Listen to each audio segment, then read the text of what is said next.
What's up, YouTube? Wanted to do an update video on URG on the uranium space and what's taken place the past week. Obviously Cameco reported, and they came a little short on the estimates in a bad market. Spot, the U308 spot price hasn't really done anything.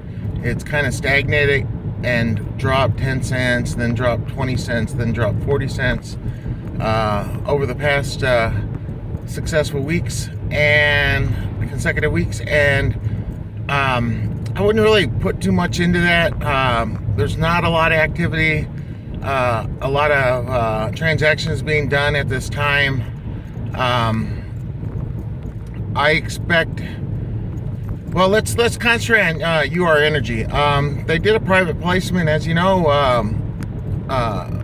to raise $6 million after fees. I think it comes in at $5,700,000 approximately.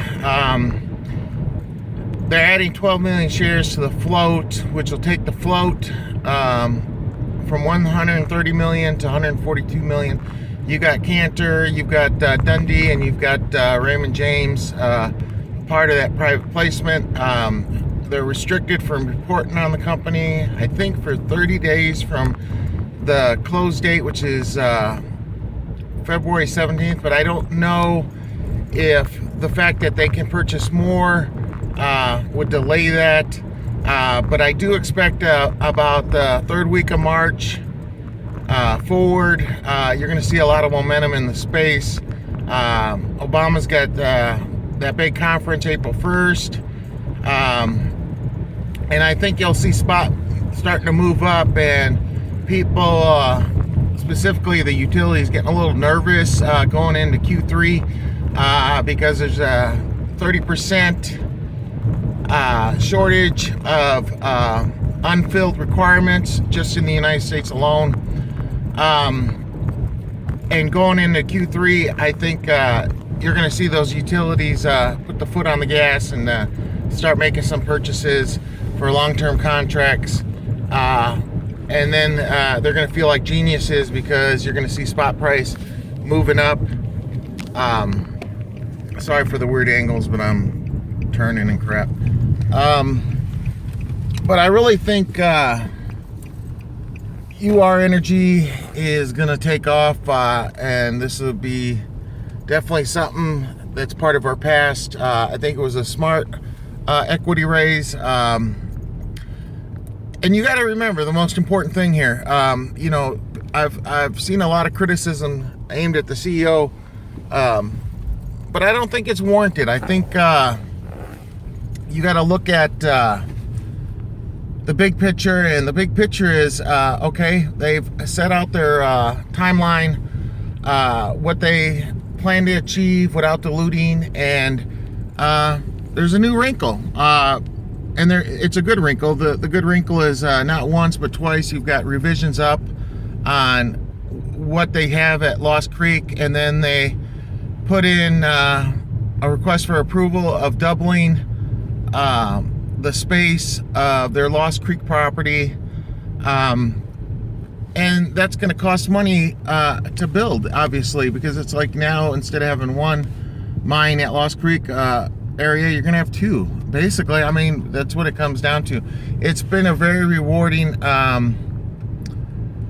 spot in the ground for them, and then they've requested they've started a permit phase a while ago on Shirley Basin, which is probably going to come up pretty soon too. But I really expect in March, April, I'm going to say April, early April, you're going to see approval for the doubling of Lost Creek, and the stock's going to move over $1, probably to $1.30 just on that news alone.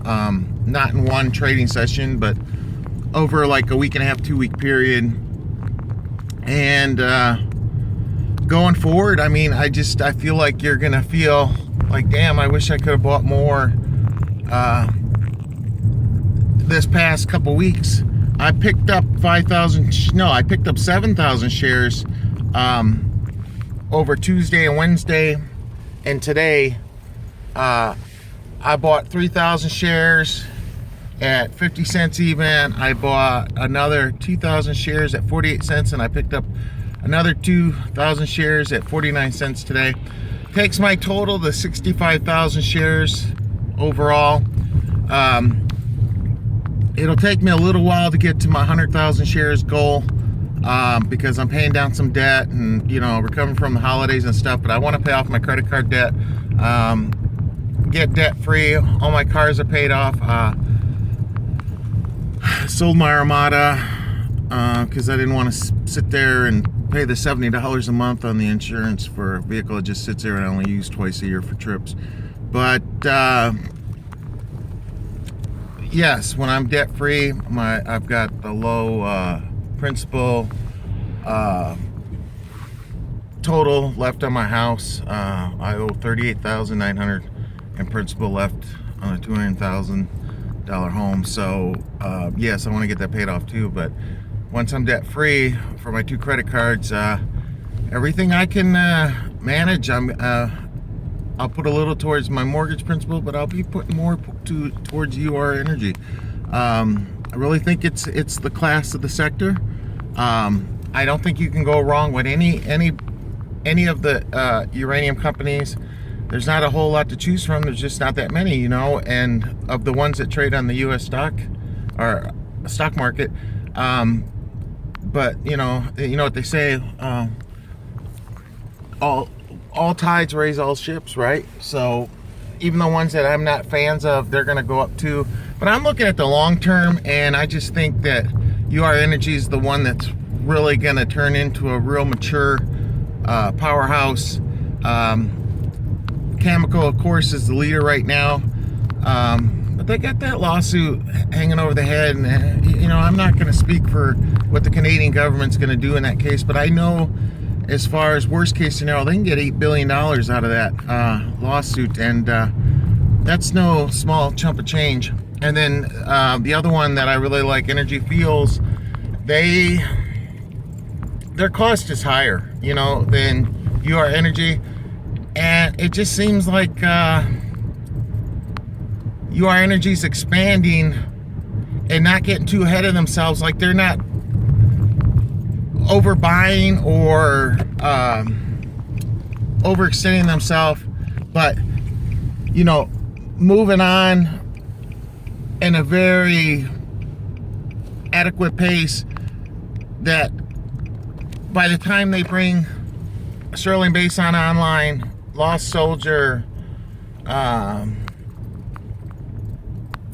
what's the other ones, the MC, the Botheel or whatever it's called, and then some of the joint ventures I got up in Canada, I think the stock's really going to take off. I don't know, you know, 4 or 5 years, what if that stock's over $30-$40, you know, and you can't shake your head and say, oh, it's not possible. But it's very possible. And just think about the riches, you know, that you're going to be a part of, and that's cool. That's a very cool thing. And unlike some companies that are really dying because they've overextended themselves, over-leveraged themselves, like Sun Edison, Yingling Solar, that's not the UR Energy. You know, that UR Energy is in control of their debt.